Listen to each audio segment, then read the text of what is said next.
폐업하지 않는 가장 중요한 건 사업 계획서를 어떻게 작성하느냐가 가장 중요하다고 좀 봐요. 그 사업 계획서 안에 일부분인 수익 분석에 대한 부분이 있기 때문에 배달의 민족 같은 경우가 우리가의 클릭이라는 광고가 있는데 그게 맥심 300만 원이 맥심의 광고 비용을 사용할 수 있고 한 회당 한 번 클릭할 때마다 최대 600원씩 빠져나가는 시스템으로 되어 있습니다. 예비 사장님들을 위한 유튜브 콘텐츠 나는 사장이다 이경호 대표입니다. 오늘도 창업을 준비하고 고민하시는 많은 분들을 위해 현실적이고 유익한 정보를 가져왔습니다. 누구나 처음 창업할 때부터 폐업을 고민하지는 않지요. 하지만 성공 전략 중 가장 우선순위에 있어야 할 사항이 바로 절대 폐업입니다. 바로 절대 폐업으로 이르지 않는 전략입니다. 요식업에서 폐업률이 높은 가게들의 공통점은 여러 요소가 복합적으로 작용합니다. 이를 미리 파악하고 대처를 한다면 실패 확률을 크게 줄일 수 있다고 생각합니다. 그래서 오늘은 절대 폐업하지 않는 방법 3가지에 대해서 이야기해 보겠습니다. 첫 번째, 폐업률 높은 가게들의 공통점.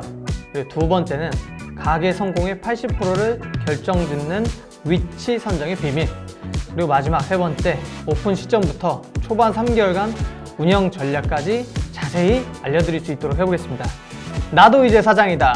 그럼 이제 시작해볼까요?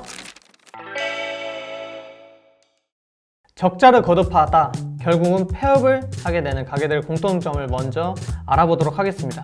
첫 번째, 사전 준비와 시장 조사, 상권 분석의 부족이라고 생각합니다.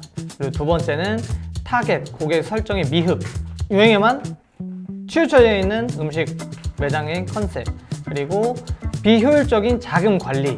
이렇게 총 기본적으로 4가지 정도를 말씀드릴 수 있을 것 같은데요. 첫 번째, 일반적으로는 어떤 매장을 하기 위해서 시장 조사를 그냥 다 인터넷으로 하시는 경우도 많아요. 그래도 저는 아직까지 약간 구시대적인 사람이기 때문에 내가 운영하고 싶은 동네가 있다 그러면 진짜 지금은 최소한 한 달 정도는 아침, 점심, 저녁으로 시간대를 나눠서 꼭 그 상권 분석을 합니다. 그리고 나서 인터넷으로 소상공인진흥공단이나 아니면 일반 그 인터넷에서 알아볼 수 있는 소비나 소득 같은 거를 정확하게 분석하고 파악한 다음에 입지 선정 그리고 시장 조사를 완료하고요. 일반적으로 인터넷으로 보면 다 정확하게 나오긴 나와요. 20대가 뭐 소비가 어떻게 되고 그리고 유동 인구가 얼마 되고 거주 인구가 얼마 되는지 다 나오지만 그거를 인터넷에만 보고 하시는 것보다는 방금 얘기 드렸던 것처럼 현장에 가셔서 직접적으로 눈으로 보고 겪어보시는 게 가장 좋다고 생각합니다. 유행에만 치우쳐서 하는 매장들, 비효율적인 자금 관리에 대해서는 운영비 대비 과도한 초기 투자금, 재료비와 인건비에 대한 과도한 비용 지출, 그리고 마지막으로 자금 흐름은 관리의 실패라고 보는데요. 창업 자금이 많으신 분들은 사실은 크게 신경 안 쓰실 수도 있어요. 초기 창업 자금이 많지 않으신 분들은 굳이 인테리어를 많이 손대지 않으셔도 어떠한 키포인트만 있다면 충분히 가능성이 있다고 생각하기 때문에 인테리어 비용을 많이 투자하지 마셔라. 그리고 재료비와 인건비의 과도한 사용 같은 경우를 말하는 거는 재료비도 마찬가지예요.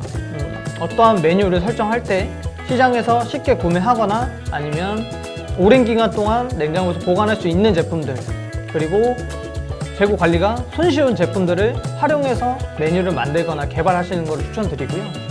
인건비 같은 경우도 동선, 주방 동선이나 홀 동선들이 정확하게 나온다면 비용이 좀 더 절감이 될 수 있다고 말씀을 드릴 것 같고요. 세금적인 부분이랑 그리고 직원들 퇴직금 이건 다 기본적인데 이게 기본적으로 실수하시는 분들이 많아요. 그리고 마지막으로는 그러니까 내가 버는 거는 많이 벌었는데 그만큼 통장에 안 들어오는데 그게 다 벌린 줄 알고 그만큼 쓰셔요. 그렇기 때문에 이 3가지의 지출을 좀 절약을 하신다면 지금 앞으로 창업을 준비하시는데 크게 이제 좀 마이너스가 덜 되지 않을까.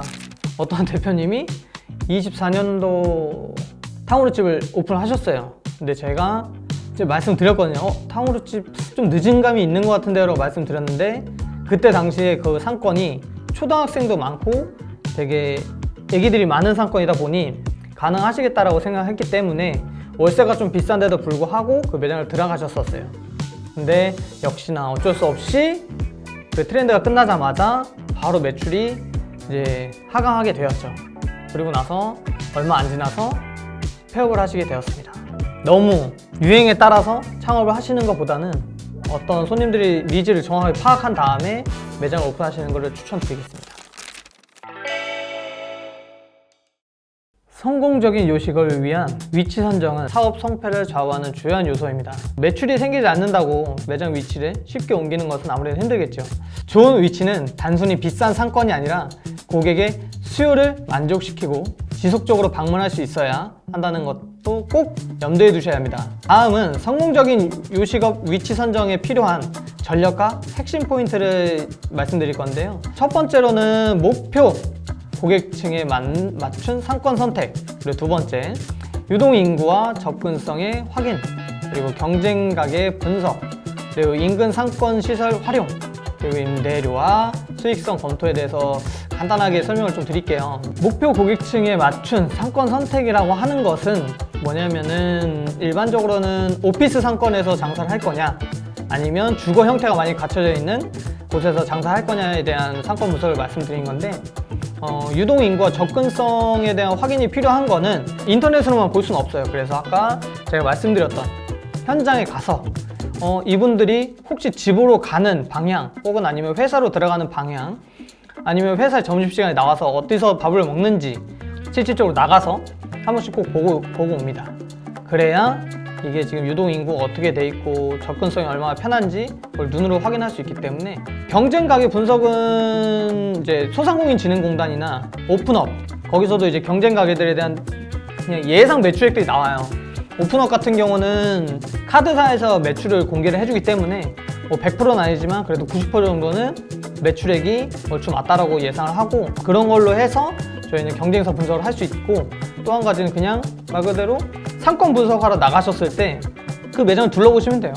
그 매장 앞에 10분이고 1시간이고 간에 서 있으면 뭐 배달 매장이면 배달 기사님이 얼마나 왔다 갔다 하시는지, 홀 매장이면 홀에는 사람이 얼마나 있는지 다 보이기 때문에 그렇게 실질적으로 나가서 보는 거 한 가지랑 이제 오픈업이나 소상공인진흥공단에서 보는 거 이렇게 한 가지, 총 두 가지의 방법을 좀 말씀드리겠고요. 인근 상권시설 활용, 첫 상권이 좀 중요해요. 예를 들어서 오피스를 갈 거냐, 아니면 주거 형태가 있는 데로 갈 거냐, 한 가지 또 있네, 대학 상권으로 갈 거냐, 이렇게 세 가지로 보는 건데, 예를 들어서 대학교 상권이라고 하면 비싼 음식보다는 가성비가 좋은데 좋은 음식점들을 학생들이 많이 찾아오겠죠. 그리고 오피스 상권이라고 하면 가성비보다는 약간 퀄리티가 높은 데들을 원할 거고, 예를 들어 주거 형태가 많은 곳 같은 경우는 외식이 많으니 외식을 할 수 있는 그런 브랜드들이 많이 들어가는 게 좋겠죠. 예를 들어서 무한리필이거나 아니면 가족들끼리 같이 먹을 수 있는 공간이 많은 곳들, 아니면 또 애기들이 놀 수 있는 놀이 공간이 있는 곳들, 그런 데를 좋아하시겠죠. 그리고 임대료와 수익성 검토, 제가 좋은 상권에 들어가기 위해서 임대료를 설정할 수가 없잖아요. 근데 임대료 때문에 들어가고 싶은 매장도 못 들어가는 상황, 그런 거는 진짜 신중하게 임대료 대비 우리 수익성이 저희가 계산했을 때는 15%에서 20%까지는 나와야 그 임대료 매장을 들어갈 수 있다고 계산을 하거든요. 그래서 꼭 임대료 대비 수익성을 계산하셔가지고 매장을 얻는 것을 추천을 드리겠습니다. 예를 들어서 손익 계산을 할 때, 뭐 예를 들어서 임대료와 예상 매출액을 계산할 때 손익 계산서를 다 작성을 해요. 먼저 예상 매출액이 3천이다.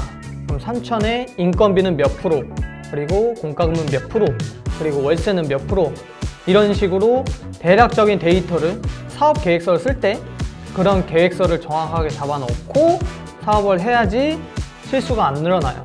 그러니까 매출 대비 수익성을 계산하고 들어가셔야 되는데, 그건 다 저희 같은 경우는 퍼센티지로 계산합니다. 근데 그 퍼센티지 통상적으로 대부분 뭐 예를 들어 10%면 10% 정도가 계산이 되어 있어요. 그래서 그 통상적인 거를 다 공부하셔가지고 아마 홀 기준에는 매출 대비 10%에서 12, 13% 정도 보실 거예요. 배달 매장 같은 경우는 월세 보험이 너무 적다 보니까 아마도 10% 미만이 나오지 않을까 싶습니다. 통상적으로는 그 정도 잡는다고 알고 있어요. 요식업 오픈 첫날부터 초반 3개월은 사업의 성패를 결정짓는 가장 중요한 시기입니다. 이 시기에 효과적인 매출 전략을 실행하면 고객을 빠르게 확보하고 안정적인 운영 기반을 다질 수 있습니다.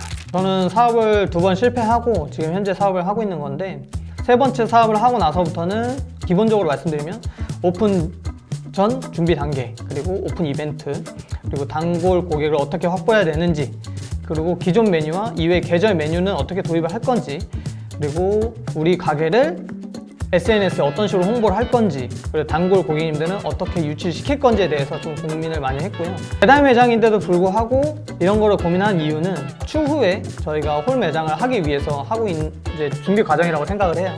오픈 전 준비 단계는 홍보의 기대감 조성, 그리고 SNS, 오프라인 전단지 등 사전 홍보를 좀 많이 하려고 노력을 해요.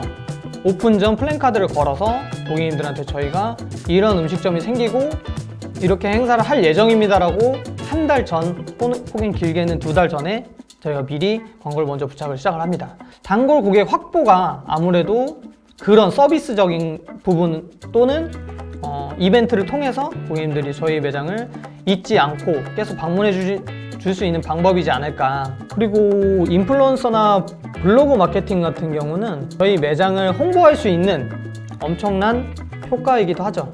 근데 단점은 돈이 많이 들어요.